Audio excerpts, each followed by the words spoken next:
A gente está no mês 8, então tem 8 meses que tu é governador de São Paulo. Ou quase 8 meses. É mais complicado do que tu esperava? É tão complicado quanto tu esperava? O que tu tá sentindo? Porque assim, das outras vezes que a gente conversou, uma tu era ministro da infraestrutura. Da outra tu era candidato ao governo de São Paulo, né? E agora, governador de São Paulo. Eu acho que é tão complicado quanto eu esperava. Realmente o desafio é gigantesco. Agora é um desafio apaixonante, né? Se você pensar que você tem um estado que é um estado importante em termos econômicos, que produz 1/3 do PIB brasileiro, abriga 22% da população, são 44 milhões de brasileiros morando no território de São Paulo, um agronegócio que é espetacular, forte, diversificado, sustentável, um setor industrial muito pujante, o maior parque industrial do Brasil, um setor de serviço muito forte e, obviamente, um estado que também tem muito desafio, né? Muito desafio social, muito desafio habitacional. Tem problema de segurança alimentar, tem pessoas que passam necessidade, tem problemas de segurança. Então, tem mazelas em todas as áreas.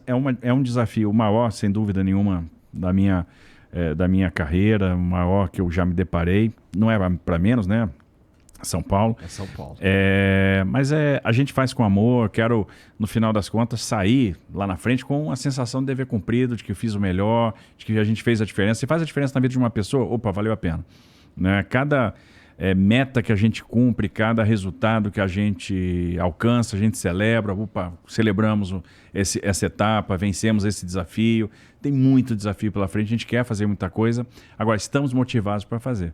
A gente sabe do tamanho da encrenca, mas vamos lá, um passo de cada vez. É uma senhora encrenca mesmo e, assim, a gente está falando do estado de São Paulo, que aí tudo isso você falou, e dentro desse estado também fica uma cidade bastante importante, que é a própria cidade de São Paulo, né? Que enfrenta vários problemas e talvez o que está mais sendo falado ultimamente seja o da Cracolândia. Eu sei que... Mas peraí, talvez eu não saiba. Isso é um problema que é mais do prefeito, é mais do governador ou é meio que as duas coisas mesmo? Porque assim, cara, existe há muito tempo a Cracolândia. Muito tempo. E... 30 anos quase. Então, parece ser difícil de resolver, porque senão já teria sido resolvido. Claro. Né?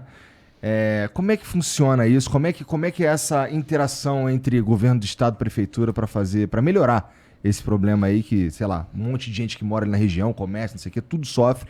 Aí teve uma ideia de levar para outro lugar, que aí a outra galera ficou chateada e todo mundo... Com razão.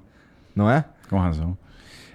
Eu vejo o seguinte, é um tremendo desafio, um dos maiores, né, do mandato, como resolver a Cracolândia. Com certeza muita gente tentou, fez o melhor, não conseguiu. Por isso que está aí há quase 30 anos, já vem aí de algumas décadas. Problema super desafiador. E eu faço essa mesma pergunta. E aí, o problema é de quem? É da prefeitura? É do governo do estado?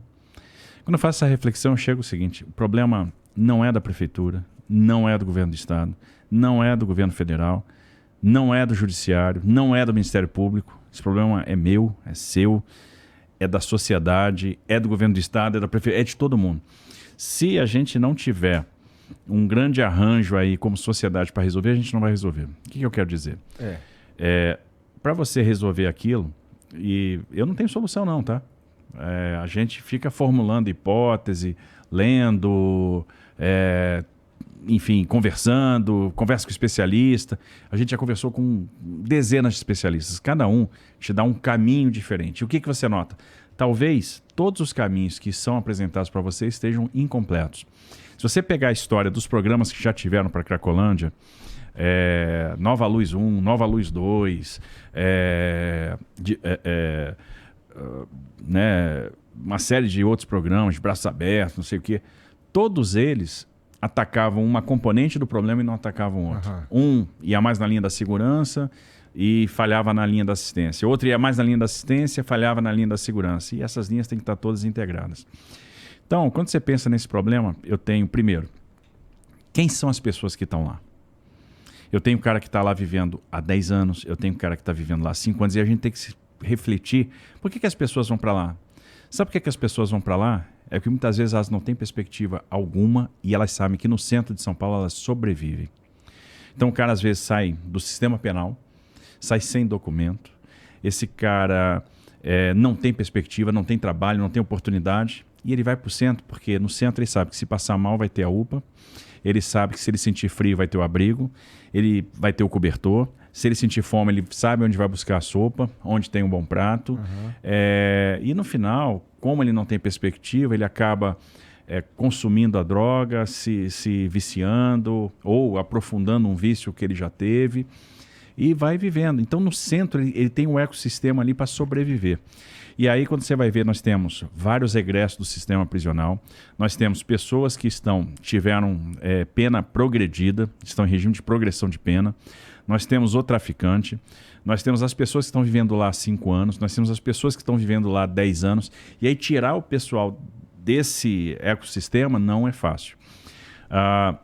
Quando você pensa, bom, mas eu tenho que ter equipamentos para tirar. Abrigo, São Paulo, a capital de São Paulo, prefeitura de São Paulo, tem 22 mil vagas de abrigo.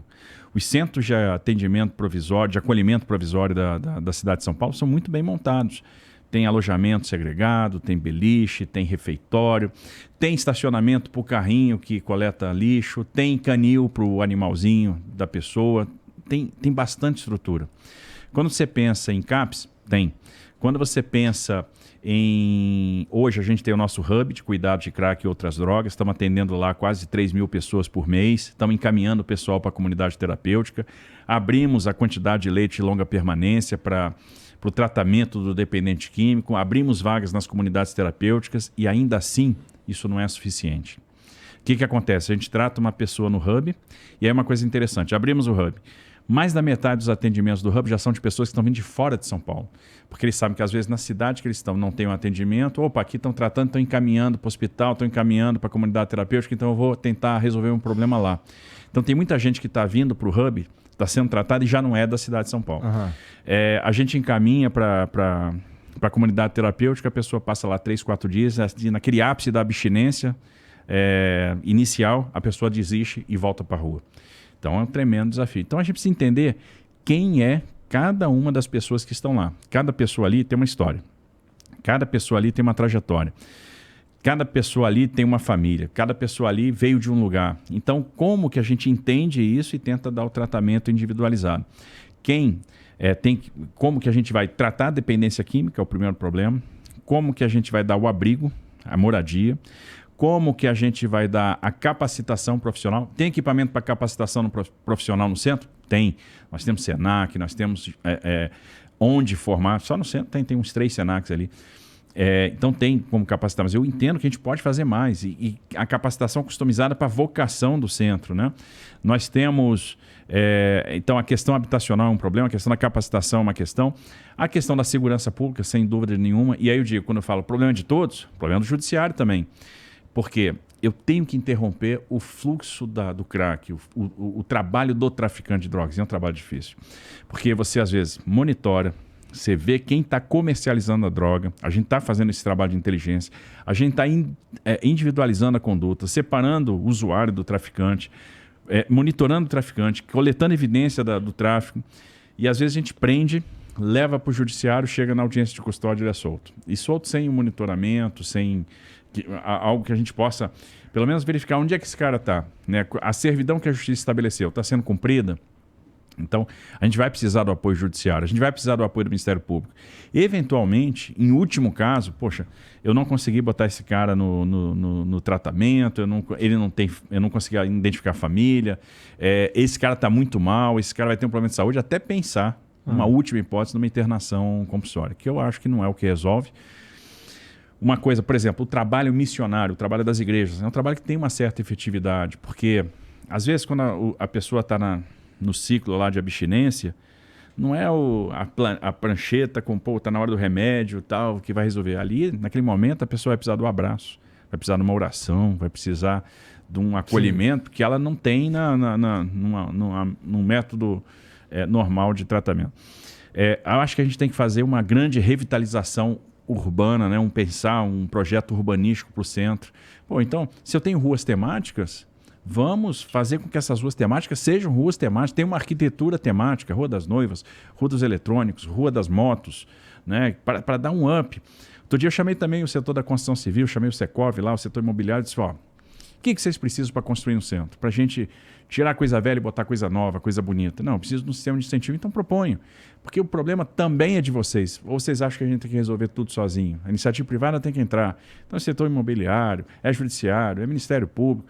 A abordagem que a mídia faz, de repente a abordagem que a mídia faz também tem que ser diferente para esse problema, porque acho que todo mundo tem que entender que esse problema é de todos. Acho que ninguém vai ter capacidade de resolver isso sozinho. A gente vai precisar de todo mundo junto. Se a gente levar em consideração que são pessoas mesmo, então eu já ouvi muitas vezes que o jeito é a internação compulsória. Mas, pô, meio que você tá privando mesmo a liberdade de uma pessoa. Então, isso não deveria ser, na minha opinião, pensado de uma maneira tão rápida assim. É uma conclusão tão, sei lá, com um argumento tão simples. O cara tá usando droga aqui onde eu não quero que ele use droga, então vamos internar ele de forma compulsória. Também não sei qual que é a solução. Não, seria o caminho mais fácil. O caminho. Imagina, tem 1.100 pessoas lá. Vou internar 1.100 dependentes compulsoriamente? Claro que não, isso não vai funcionar. Não é isso. A gente está abrindo uma série de vagas em comunidades terapêuticas, tem instalações do Estado que estavam desativadas, que tem alojamento, que tem condição de receber essas pessoas. Então a gente precisa agora fazer a operação disso. Então estamos conversando com as instituições que fazem essa desintoxicação, para a gente abrir mais vaga, para a gente ampliar os nossos braços, para a gente poder abordar mais pessoas e ter o que oferecer. Porque não adianta também eu abordar e não ter o que oferecer. Eu tenho que ter o que oferecer. Eu tenho que ter, primeiro, a desintoxicação para oferecer. Segundo, depois que eu oferecer a desintoxicação, eu tenho que ter o treinamento, a capacitação para oferecer. Para essa pessoa lá na frente poder se reinserir. E depois eu tenho que ter um emprego para oferecer. Mas tem oportunidade? Tem vaga de emprego? Puxa, como tem? Olha, a gente está rodando o estado de São Paulo, cidade por cidade, tentando montar arranjos produtivos locais. Como é que a gente coloca aqui uma empresa, uma indústria, e o que essa indústria precisa em termos de fornecedor? Como é que eu crio ali um sistemazinho produtivo naquela região para trazer oportunidade para lá? Que incentivo regional que eu vou dar? Beleza.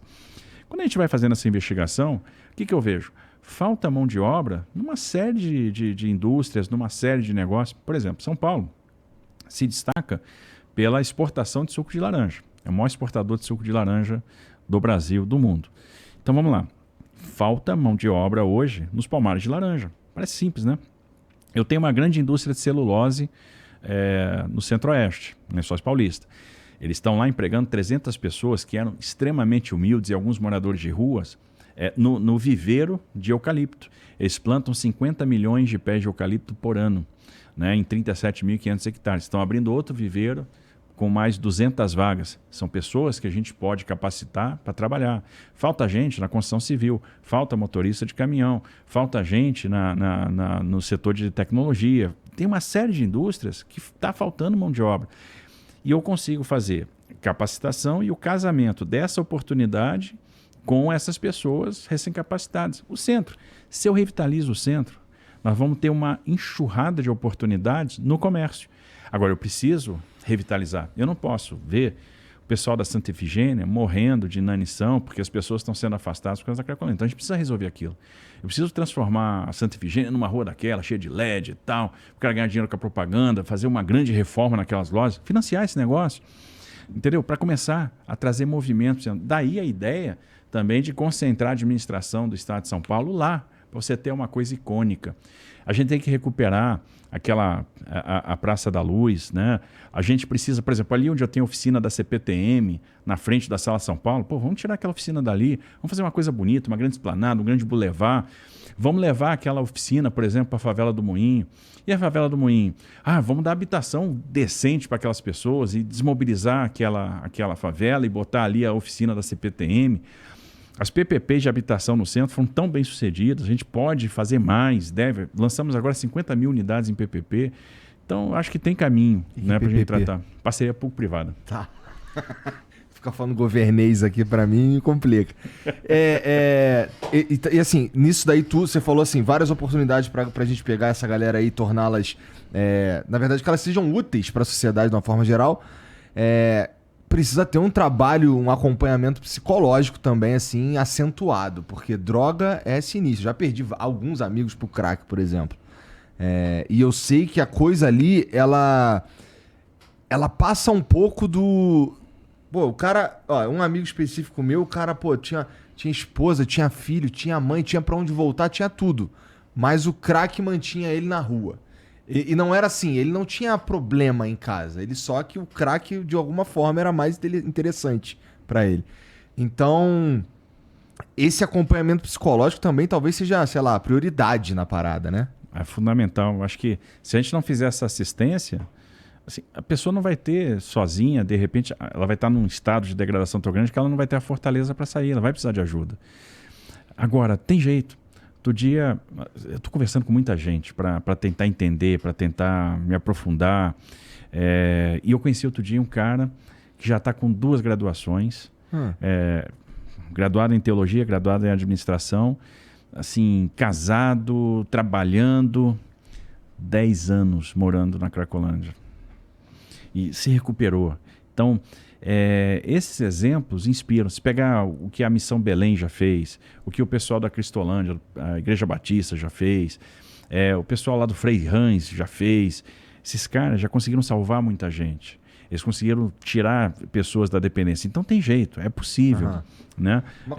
Mas precisa esse acompanhamento que você falou, esse acolhimento. E às vezes não é só a questão técnica. O que vai valer muitas vezes é o abraço na hora da crise de abstinência. São seres humanos, né? Importante mesmo. Acho que a gente precisa levar, quando a gente estiver lidando com esse problema, é muito importante levar em consideração que são seres humanos. Né? É isso aí. E que a zumbificação deles na Cracolândia é ruim para a sociedade, porque ruim de tudo, assim, numa análise rasa, na verdade, eles não estão produzindo. Né? Então, se a gente pega e transforma isso daqui numa coisa que... Porque, assim, resolver o problema da Cracolândia, como você... Eu concordo. É um problema de todo mundo que resolvido é bom para todo mundo também. E, assim, em várias esferas. Eu acho que a gente tem que tirar... Tô aqui eu achando, né? Sei lá se é possível, mas eu acho que é. Eu acho que a gente precisa tirar a energia que todos têm para resolver aquele problema. Então pega lá o pessoal da Porto Seguro. Olha a revitalização que o pessoal da Porto Seguro fez na área que ela ocupa ali no centro, bem pertinho da Cracolândia. Né? O que o setor privado pode fazer? O que o setor imobiliário pode fazer? O que as igrejas podem fazer? O que a justiça pode fazer? Né? O que o governo do estado pode fazer com a sua assistência social, né? Com a sua Secretaria de Saúde, com a Secretaria de Segurança Pública, né? com a Secretaria de Habitação, o que a prefeitura pode fazer, o que a mídia pode fazer, como é que a gente une todo mundo para resolver aquele problema. Olha, esse é o nosso problema hoje, vamos resolver isso aqui. Porque São Paulo é muito solidário e quando você precisa mobilizar, a turma se mobiliza. Se a gente conseguir mostrar a direção, se a gente tiver um cheiro de direção, a turma vem junto, a iniciativa privada vem junto, vem todo mundo junto. É o que aconteceu em São Sebastião. O que aconteceu em São Sebastião foi impressionante, né? Em termos de mobilização, para mim é um case. Em termos de solidariedade, em termos de empatia, em termos de trabalho. A gente tem que fazer a mesma coisa lá.